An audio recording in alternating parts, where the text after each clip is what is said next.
Mira road येथील Poonam estate cluster एक गृहसंकुलात कुर्बानीची बकरी ठेवण्यावरून वाद निर्माण झाला होता। सोमवारी आणि मंगळवारी वातावरण तापलंही होतं, मात्र सोसायटीतील 51 बकऱ्यांना पालिकेने निश्चित केलेल्या पर्यायी ठिकाणी हलवण्यात आल्यानं वाद निवळला। आज बकरी ईद असल्यानं या गृहसंकुलातही शांततेचं वातावरण पाहायला मिळत आहे। कालपासूनच या सोसायटीबाहेर पोलिसांनी चोख पोलीस बंदोबस्त ठेवला होता। आजच्या बकरी ईदच्या पार्श्वभूमीवर मीरा भाईंदर वसई-विरार पोलीस आयुक्तालयाच्या पोलिसांनी मीरा भाईंदर परिसरात चोख पोलीस बंदोबस्त ठेवला आहे। कोणतीही अनुचित घटना होऊ नये यासाठी कर्मचारी आणि अधिकारी मिळून असे 550 पोलीस आज बंदोबस्तात असणार आहेत। बकरी ईदच्या पार्श्वभूमीवर नागरिकांची गैरसोय टाळण्यासाठी आणि नियोजनबद्ध व्यवस्था ठेवण्यासाठी मीरा भाईंदर महापालिकेने शहरातील कत्तलखान्यांची संख्या वाढवून 4 केली आहे।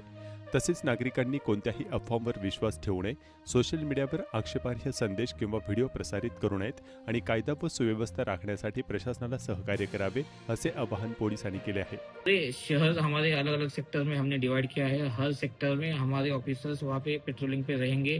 जो भी सेंसिटिव पॉइंट्स है वहाँ पे हमारे हमने फिक्स पॉइंट रखे हैं। तो हमारे लगभग हमने 550 लोगों का बंदोबस्त पूरी मीरा भाईंदर सिटी में डिप्लॉय किया है। तो कहाँ पे भी कोई इशू नहीं होगा।